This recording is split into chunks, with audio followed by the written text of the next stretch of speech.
लोणावळ्यातल्या या दुर्घटनेमध्ये एका मुलीचा 2 डॉक्टरांमुळे जीव वाचलाय।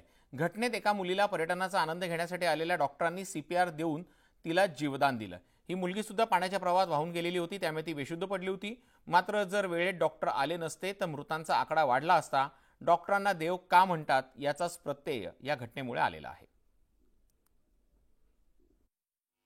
आणि तिला कसं तुम्ही ती मुलगी जेव्हा पाण्यातून बाहेर आलेली होती तेव्हा ती पूर्ण थंड पडलेली होती। आम्ही जेव्हा तिची नाडी चेक केली तेव्हा तिची नाडी लागत नव्हती हाताला आणि ती श्वास पण घेत नव्हती।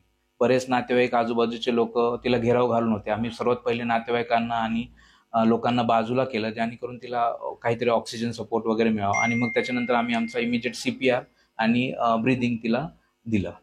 त्या मुलीची परिस्थिती अत्यंत कठीण होती। तो एक गोल्डन पिरियड म्हणावं लागेल की आम्ही पण तिथं उपस्थित होतो आणि ती मुलगी त्याच वेळेस पाण्यातून जस्ट बाहेर आली होती। तर तो 5 मिनिटाच्या पिरियडमध्ये त्या मुलीचे जीव सीपीआर आणि माउथ ब्रीदिंगच्या एक बेसिक गोष्टीतून वाचले असं मला म्हणावं लागेल।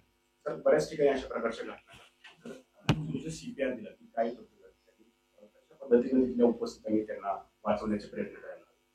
सीपीआर मध्ये आपण हार्टला छातीच्या मधोमध हार्टला कंप्रेशन द्यायचे असतात। आम्ही आमच्या ह्याच्यामध्ये ते 1 2 3 कंप्रेशन आणि एक ब्रीदिंग असं 1 2 3 4चा हे प्रोटोकॉल। जोपर्यंत पेशंट रिस्पॉन्ड करत नाही तोपर्यंत सीपीआर आणि माउथ ब्रीदिंग करणं गरजेचं असतं।